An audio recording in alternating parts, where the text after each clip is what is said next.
Selamat datang. Hari ini kita akan buat sesuatu yang menarik.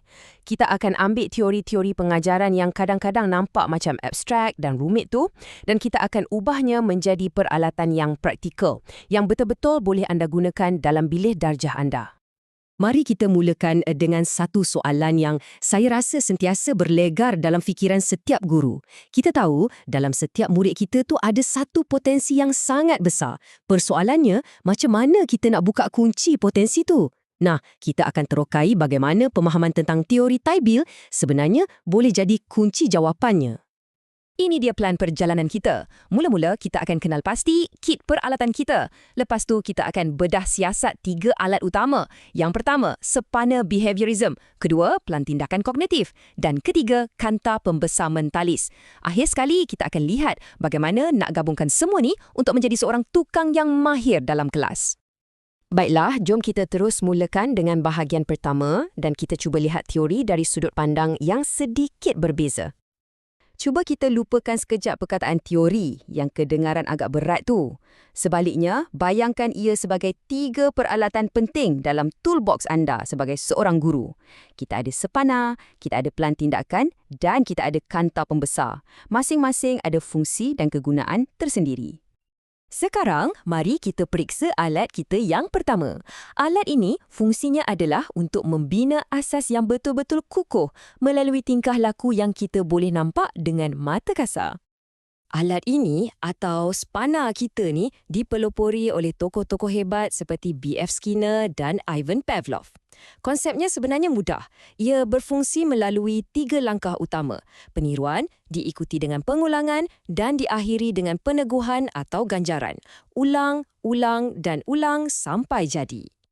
Jadi, bila kita nak guna sepana ni, ia sangat-sangat berkesan untuk kemahiran asas. Contohnya, masa mengajar bacaan mekanis, cikgu sebut ba, murid ikut. Bila sebutan betul, kita puji. Ataupun masa latih tubi menulis, kita minta murid salin huruf dan perkataan berulang kali. Bila tulisan kemas, kita bagi bintang. Nampak kan? Fokusnya pada tabiat dan latihan.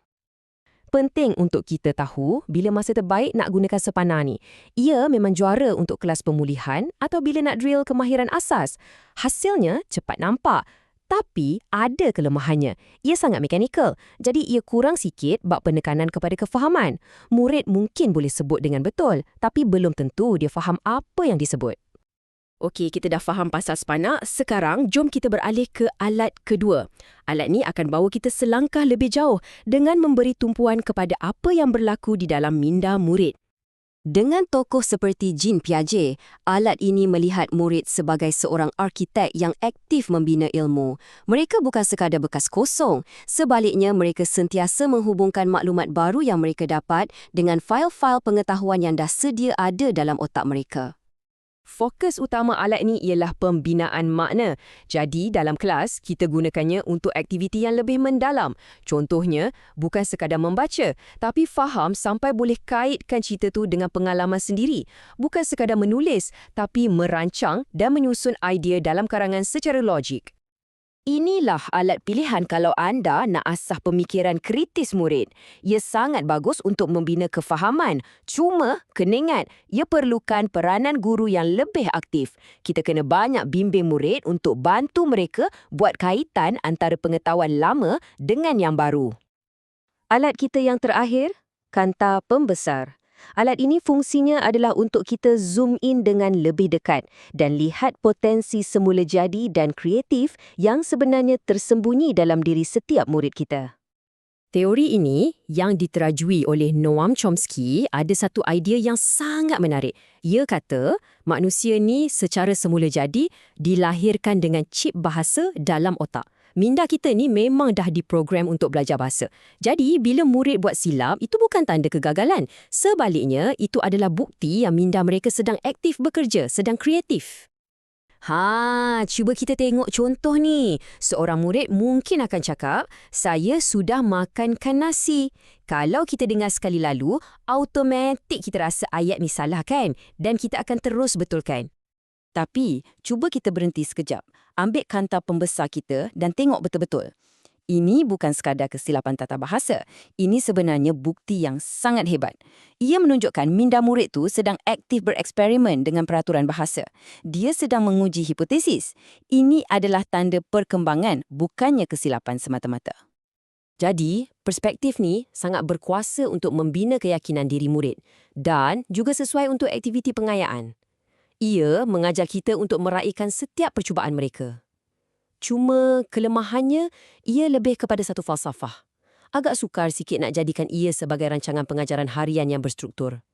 Jadi sekarang kita dah ada 3 alat hebat di atas meja kerja kita. Spana, pelan tindakan dan kanta pembesar. Persoalannya, bagaimana kita nak gunakan semua ni untuk menjadi seorang tukang yang benar-benar mahir dalam bilik darjah? Jadual ini merumuskan segalanya dengan begitu baik. Idea utamanya mudah. Pilih alat yang betul untuk tugasan yang betul. Kalau kita nak buat pemulihan, kita guna spana. Kalau kita nak buat pengukuhan kefahaman, kita guna pelan tindakan. Dan kalau kita nak buat pengayaan, kita keluarkan kanta pembesar kita. Akhir sekali, matlamatnya bukanlah untuk jadi pengikut setia satu teori sahaja. Guru yang unggul adalah seperti seorang tukang yang mahir. Dia tahu bila nak guna spana, bila nak guna pelan tindakan dan bila nak guna kanta pembesar. Dia bijak menggabungkan semua pendekatan ni, mengikut keperluan setiap muridnya. Itulah seni pengajaran yang sebenar. Jadi, saya tinggalkan anda dengan satu soalan untuk difikirkan. Apabila anda melangkah masuk ke bilik darjah anda esok dengan murid-murid dan cabaran yang menanti, alat yang manakah akan anda capai dahulu?